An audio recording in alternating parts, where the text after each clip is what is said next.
RCR, la red que comunica y une al Perú.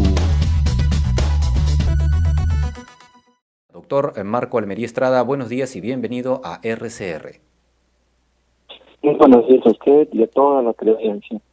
Doctor Marco Almerí, en Lima y Callao se ha ya previsto un toque de queda desde las 11 de la noche hasta las 4 de la madrugada hasta el día 4 de enero, dentro de las medidas adoptadas por este gobierno. En Tumbes, Piura, La Libertad y la provincia del Santa tendrán toque de queda desde las 10 de la noche hasta las 4 de la mañana del día siguiente. Asimismo, hasta el 4 de enero en las regiones de Tumbes, Piura, Lambayeque, La Libertad, Lima y Callao, el aforo en los centros comerciales también se ha reducido al 40%, antes era el 60%, y desde el 22 de diciembre al 4 de enero las playas permanecerán cerradas. Estas medidas las hemos tenido anteriormente en la primera etapa.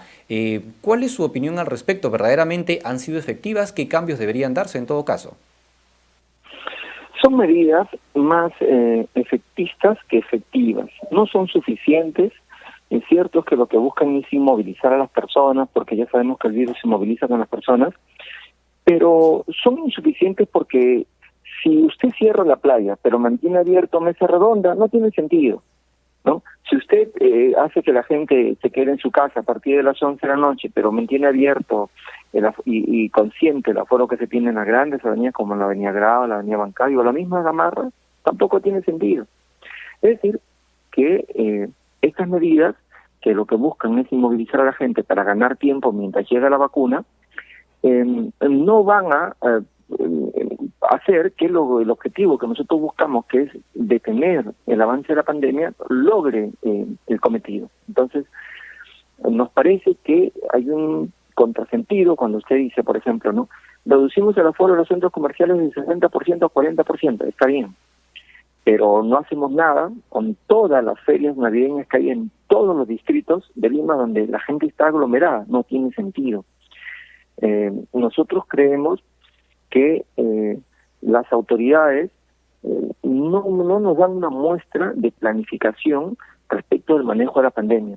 Yo creo que en un mundo ideal, así como lo dice la señora Pilar Macetti, en un mundo ideal, ella no sería ministra de Salud. Y ella no sería ministra de Salud, primero porque está deslegitimada, porque ella es la única que ha estado manejando el sistema de salud desde el inicio de la pandemia. Hay que recordar que ella fue jefa del comando COVID, y luego ministra. Entonces, sin embargo, ella no ha podido garantizar que el Perú tenga las vacunas. Todas estas medidas de las que acabamos de conversar, que la gente no salga, que la gente tenga horarios, todo eso lo único que busca es ganar tiempo hasta que llegue la vacuna. Esta es una tarea de la población, cierto, pero también es una tarea del gobierno. La población tiene que no contagiarse. ¿Y el gobierno qué tiene que hacer? Conseguir la vacuna. A la gente le ponemos horario y fecha, y al gobierno, ellos hacen su tarea, no llega la vacuna. Entonces, hay un sector al que le estamos cargando toda la responsabilidad que echa la gente, y el gobierno no hace su trabajo. Y eso está muy mal, porque así no vamos a poder salir de esta pandemia, que ya sabemos ha provocado millones de pérdidas de puestos laborales y empresas que han quebrado. Entonces, esta situación es para preocuparse, absolutamente para preocuparse. Estas variantes que han aparecido tanto en Inglaterra como en Sudáfrica, que son dos diferentes, ¿pueden llegar al Perú? Pero por supuesto, claro que sí. Porque además recuerden que han aparecido en septiembre, hace 3 meses.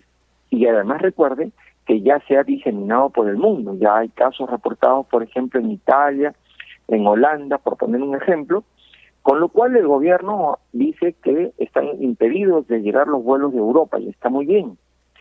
Pero también han sido reportados, por ejemplo, en Australia, que pertenece a otro continente. ¿Los vuelos de Oceanía se permiten? Sí. ¿Los vuelos del África que llegan con escala al Perú se permiten? Sí. ¿Y en África hay alguna variante? Sí, la de Sudáfrica. Entonces, como país corremos riesgo, pero por supuesto, estas variantes que han demostrado ser infecciosas han llegado con una nota que dice, es más infecciosa pero es menos letal, o no ha demostrado tener mucha letalidad. Mentira, eso es falso. ¿Por qué es falso?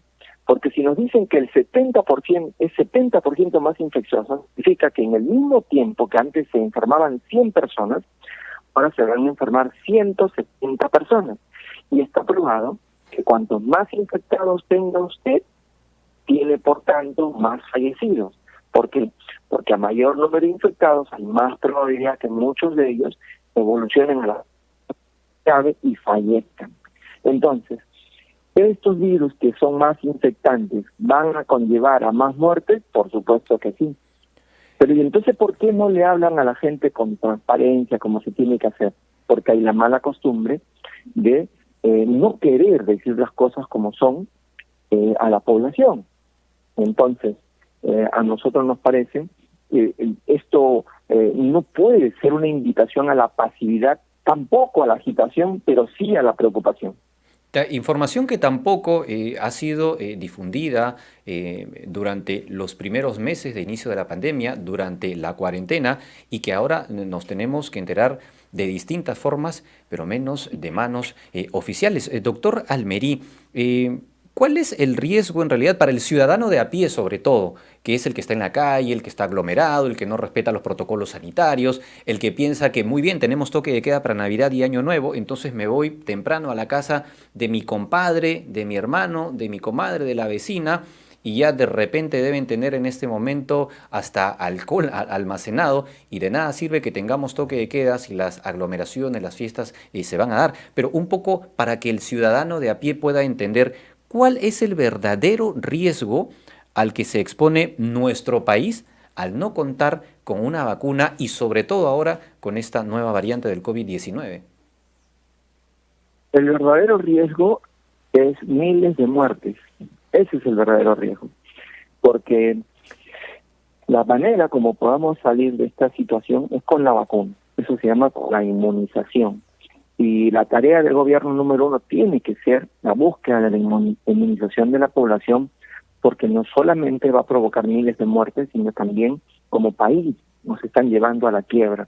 Nos hemos gastado 109.000 millones de soles y no hemos sido capaz de comprar vacunas que cuestan 450 millones de soles, ni siquiera 1.000 millones de soles.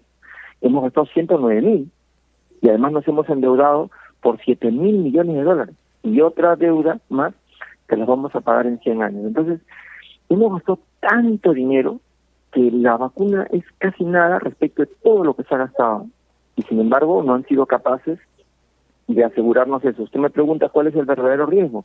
El verdadero riesgo es que nuevamente nos veamos como país desbordado por muchos infectados, por muchos pacientes graves, porque el sistema de salud sigue siendo el mismo. Ya usted ve que hay 12 regiones que ya no tienen camas UCI. ¿Por qué no tienen camas UCI? Porque las que tenemos son muy poquitas, se llenan rápidamente. ¿Y por qué estamos así? Porque nuestro sistema de salud es precario. Entonces, la carga normal de la enfermedad, insuficiencia cardíaca, insuficiencia renal, insuficiencia hepática, ya llenaron parcialmente las UCI. Y el resto ha sido llenado con COVID. Y entonces ahora no tenemos camas UCI. Y si llega la segunda ola, desborde total, desesperación, angustia. ¿Por qué? Porque no tenemos dónde atender a esos pacientes. Entonces, esta situación es una situación de alerta máxima, de alerta mundial en el mundo. Han reaccionado rápidamente suspendiendo los vuelos, cerrando fronteras, porque no estamos hablando de poca cosa. Esa variante que uno dice, no, está en Inglaterra y está en Sudáfrica. La gente, yo les quiero recordar que en enero decíamos lo mismo, el coronavirus está en China, nunca va a llegar. Llegó el 6 de marzo y desde entonces provocó un desastre en nuestro país. Entonces la gente no lo tiene que ver como algo tan lejos, ¿no? Un vuelo y lo traen. Ayer mismo a las 5 de la tarde llegó un vuelo desde España. ¿Puede haber llegado el virus ahí? Sí, puede haber llegado. Esos 120 pasajeros están en la vía panamericana con una cuarentena. No, están en sus casas, supuestamente en cuarentena. Supuestamente. Y ya usted sabe que esos 120 no van a ser disciplinados guardando la cuarentena, estarán contagiando a la familia y al vecindario. Entonces, en el Perú, las medidas que se toman son más efectistas que efectivas. Y en el mundo ideal, ya le he dicho, la señora Pilar Macetti jamás sería ministra de Salud. Ahora, doctor Almerí, sin tener que caer en el alarmismo a la ciudadanía, ¿podríamos decir que estamos frente a una segunda ola? ¿Ya la hemos empezado? No, todavía no la hemos empezado. Lo que estamos teniendo nosotros es un incremento de casos que estamos a tiempo de volverla a achatar mejorando el comportamiento. Es decir, nosotros entendemos que la gente tiene que trabajar, sí, y sí tienen que trabajar, pero háganlo con responsabilidad, háganlo con cuidado. Entendemos que la gente tiene que ir a comprar, sí, pero con cuidado, con responsabilidad. No puede ir toda la familia a comprar, uno y con los cuidados debidos. Vamos y venimos. Entonces así vamos a evitar que siga aumentando el número de casos y vamos a evitar que tengamos que entrar nuevamente todos en confinamiento, parando las empresas, parando las labores cotidianas, que no nos hacen nada bien porque nosotros somos un país pobre, que nos hemos gastado los ahorros de la abuela. Entonces a todos nos conviene que las cifras no aumenten y todos tenemos que poner de nuestra parte. Pero toda la responsabilidad no puede estar en la gente, que lávese la mano, que la mascarilla, que el distanciamiento social y el gobierno. Señor, ¿y la vacuna? ¿Para cuándo? Doctor Almerí, y justamente voy a referirme a lo que usted manifiesta. Si bien es cierto que hay una responsabilidad tanto de las autoridades como de la propia ciudadanía, la propia población, vemos que el transporte en Lima, por ejemplo, en el metropolitano, ahora se ha incrementado. Es decir, ahora sí pueden tener personas de pie, aproximadamente 25 personas. Quienes viajamos y usamos el servicio de transporte público, vemos, yo soy una de las personas que usa el transporte público y todos los días vemos que el chofer o el cobrador solo le pide a la gente la mascarilla no al subir al bus, sino cuando llega a determinadas arterias en donde hay batidas, en donde hay policías, en donde hay fiscalización. Y eso no puede ser. Entonces también hay una responsabilidad de las autoridades de permitir justamente que haya más aforo en los vehículos de transporte, más aforo en centros comerciales, entre otros. Sí, pues los ambientes cerrados, como un bus, por ejemplo, o una coaster, se necesita solo 15 minutos para contagiarse. Es interesante lo que nos estaba comentando justamente el doctor Marco Almerí Estrada respecto a que, si bien es cierto, aún no estamos en una segunda ola, pero tampoco se quiere alarmar a la población, pero es necesario que tomen las medidas del caso. Doctor Almerí, finalmente la ministra Massetti ha dejado abierta la posibilidad que se pueda regresar a una cuarentena. ¿Esto sería una medida efectiva en todo caso? Miren, no quisiéramos llegar a esa situación porque podrá ser efectiva para detener el avance de la pandemia, pero va a ser desastrosa para la economía del país y al final más muertes va a provocar la pobreza en la que estamos cayendo que el propio COVID. Entonces, esta situación la podemos parar. Los dos tienen que poner de su parte. La población tiene que poner de su parte no contagiándose.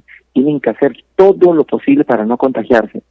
Pero el gobierno tiene que poner también de su parte.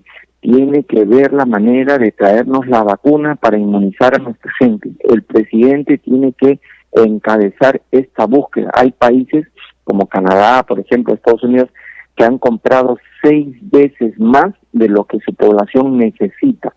Para ellos, que han comprado 2.000, 2.500 millones de dosis, no le resulta, no le afecta 40, 50 millones de dosis que nosotros necesitamos. Esa gestión es de presidente a presidente. Ellos tienen sobrantes de vacunas. Y de estos países ricos son muchos los países que tienen sobrantes de vacunas, mientras que los países pobres no tienen vacunas. Pero ese tipo de gestión, que es prácticamente estirar la mano, lo tiene que hacer el presidente. Así es. Lo tiene que hacer por nosotros, por la población. Tiene que él preocuparse de esta situación. Entonces, nosotros no estamos viendo eso. Y tenemos una ministra Massetti que está absolutamente deslegitimada en el gremio. Todo el gremio, médico, enfermera, técnico, todos piden su renuncia. Y la huelga del 13 de enero, que va a ser contundente, lo que está pidiendo, entre otras cosas ya, es la salida de esta ministra que ya sabemos que ni ata ni desata. Así ha sido radical la posición que viene tomando la Federación Médica y el sindicato. Finalmente, doctor Almerí, ¿cuál sería, por favor, su consejo para el ciudadano de a pie para evitar más muertes en nuestro país debido al COVID-19, sobre todo ahora que vienen las celebraciones de fin de año? Bueno, en esto de las fiestas, básicamente, yo entiendo que va a haber reuniones de todas maneras. El ambiente tiene que ser ventilado. O sea, tenemos que abrir las ventanas, tenemos que abrir las puertas. Si es posible en el techo o en el patio, mejor. No debe haber más de 10 personas en un espacio de 10 metros cuadrados. No gritar, no cantar, no hablar a voz alta, hablar a tono normal, porque cuando usted habla a tono normal, la posibilidad de que salgan aerosoles es menor, ¿no? Y en lo posible, mantener el distanciamiento de 1,5 metros, sobre todo si son personas que no forman parte del núcleo familiar habitual, ¿no? Entonces, con este objetivo, tiene como objetivo evitar el número de contagios, con ello evitaremos entrar en cuarentena total, absoluta, que no le hace bien a nadie, menos muertes, menos abarrotamiento de pacientes en los hospitales, ganando tiempo para que el gobierno se le prenda las luces y nos pueda conseguir la vacuna. Bien, doctor Almerí, Marco Almerí Estrada, médico especialista en políticas de salud pública, agradecemos como siempre su atención a nuestro llamado, que tenga usted un buen día y a la distancia, a pesar de la situación, queremos desearle a nombre del equipo de RCR una bonita Nochebuena, una feliz Navidad si se puede y un mejor año tanto en lo personal como en profesional. Gracias por su atención. Muchas gracias, buenos días. Buenos días. RCR, la red que comunica y une al Perú.